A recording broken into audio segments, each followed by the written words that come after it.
Maayong buntag kanatong tanan mga igsuon. So ani ana pud karon no sa ato ang verse of the day.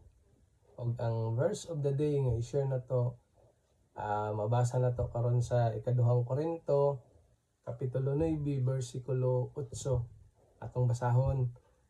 Og ang Dios makahimo pagbukbo sa tanang grasya nganha kaninyo aron kahatagan o katagbawan ang tanan ninyong panginahanglan og makahatag kamo nga madagayaon alang sa tanang maayong buhat. Dalaygon ang Dios kanunay mga igsuon. So lami pamalandungon og lami kayo nga mukaon na pud karon og pulong sa Ginoo, no? So nagkakaon tag pisikal para sa panglawas, mas nindot gyud nga mukaon pud ta og pulong sa Ginoo para sa tuang espirituhanon nga panglawas gid, no?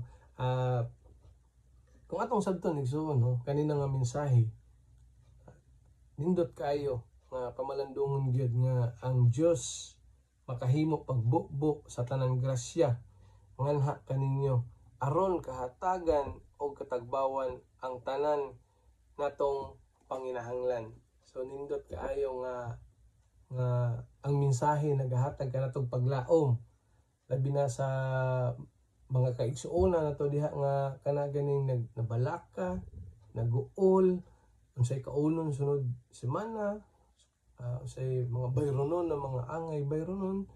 So igsuon kani nga mensahe nagpahinumdom kanato nga wala gid tay angay kabalaka kay ang Dios nagatan-aw kanato ug nasayod ang Dios unsay mga panginahanglan nato.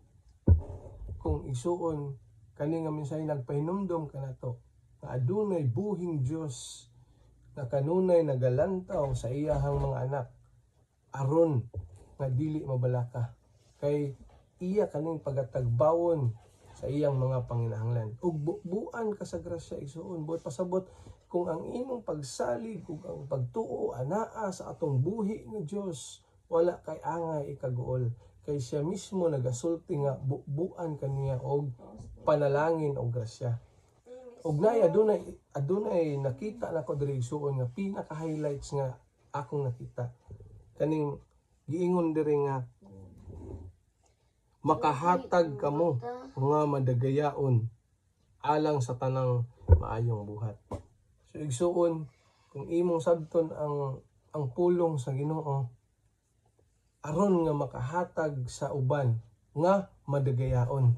So igsuon meaning adunay purpose ug tumong ang Ginoo kanimo sa atong kinabuhi aron bubuan ta og grasya kay adunay purpose nga murag adunay sugo ang Ginoo kanato.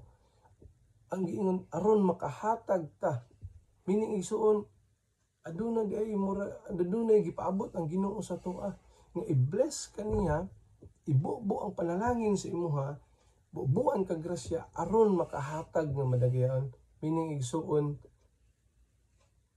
ang Ginoo magahatag kanimo og panalangin aron panalanginan usab nimo ang uban. Ika nga igsuon God will bless you so you are blessed to others, no? So dili lang di ay igsuon nga gipanalanginan ka gibubuan ka grasya tungod kay matinumanon ka or kay nagatuo ka but labaw sa tanan aron makahatag ka sa uban. Ug dili lang makahatag igsuon kundi magadayaon meaning magadayaon ka ng malipayon madagayaon meaning malipayon ka nga mohatag sa uban, no? So I know naa mong gayud nga pwede man gid posible man gid nga pwede ta mohatag sa adunay nginahanglan pero basig dili magadayaon igsuon manay gitudloan tas Ginoo nga ang atong kasing-kasing mahimo tang kana ganing cheerful giver, no? Pwede gid ta mo give, pwede ta mo hatag, pero ang dakong pangutana madagayaon ba ta mohatag? Meaning igsuon ka nang malipayon ba ta nga mohatag nga walay pagduduha kay basig aduna ka nato ba kana ganing mohatag ta pero murag alanganin or murag mukuan pa ka nga sa bani kaning makabayad ba nes kuha sa bani, no? So dili gyud igsuon. So ang gisgutan diri dili ang imuhang kasing-kasing kay imposible kaayo igsuon nga i-bless ta sa atong buhi nga Dios kung dili pud ta mahimong bless sa uban. Kung dili igsuon basig ang atohang gipangayo o gipanalangin sa Ginoo nga tagaan ta og grasya, basig sarili lang pud nato nga interest or tungod lang sarili lang nato atong ginahuna-huna ba. So basig natingala ta igsuon no nga nganong wala gi grasya maabot, anong wala gi panalangin maabot, basig na ibabag na igsuon. Naanay dakong babag nga naa sa atong atubangan nga wala nato makita. Kung dili ta moduol sa Ginoo ug dili ta mangayog panalangin ug wisdom diha sa atong buhi nga Dios, imposible gid nga panalanginan ta sa Ginoo. Kung igsoon mo basa gid tag Biblia, i-encourage gid ta mo igsoon basa gid tag Biblia, mangayo gid tag kaalam diha sa Ginoo. Kay bisan gani si Haring Solomon, walay laing gipangayo diha sa tong buhi nga Dios kun dili ang kaalam. Ang kaalam ang maghatag kanato og kaluwasan igsuon. So ato kaning pamalandungan og pangayoon nato sa Ginoo ang atong kasing-kasing nga usbon sa Ginoo nga mausab ang atong kasing-kasing. Kay kaning atong kasing-kasing aron naa sa Ginoo, i-allow na tong Ginoo nga usbon ni. Kay posible basig na ibabag ng mga blessings maabot diha na ibabag. Kay tungod basig dili ta madigayaon nga mohatag sa atong isig katao or ibin sa atong mga parente baka aron. Maigsuon kani nga mensahe karon magpahinumdom ka nato, magahatag ka nato pagtulun-an nga ang Ginoo nakabalo sa atong panginahanglan, sa imong panginahanglan, ug ikaw pagatagbawo niini aron mahimo kag panalangin sa uban, mag-apaw-apaw, bubuan gid ka og magpanalangin kay aron nga panalanginan nimo uban ang igsuon. So salamat sa Dios, dalaygon ang Dios igsuon. Kaman igsuon manalangin ta ug mangayo tag giyas Ginoo.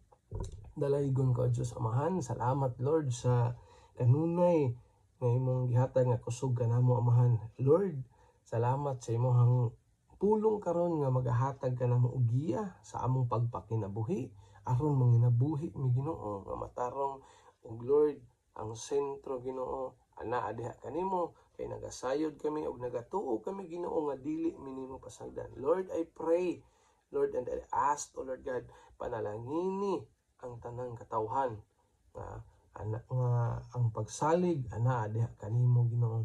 Panalangini Ginoo ang mga tao Amahan, labi na Lord sa mga panghitabo karon sa kalibutan Ginoo.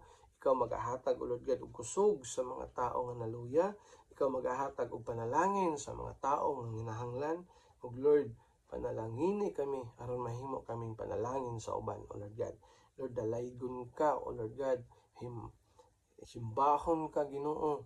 Ug Lord, nangayo kami kapasayloan diha kanimo O Lord God nga Lord, cleanse us O Lord God. Lord, dili mi angayan busa Lord tungod sa imong grasya o kaluoy Amahan. Salamat Ginoo kay kaning tanan grasya lang jud O Lord God, pasayloan mi sa among mga kalapasan O Lord God. Lord, bawa kami sa imong presensya O Lord God, usaba ang among kasing-kasing Ginoo. Lord, dalaygon ka, we love you, we honor you, we glorify you in Jesus' name. Amen. Amen. Palakpakan na to.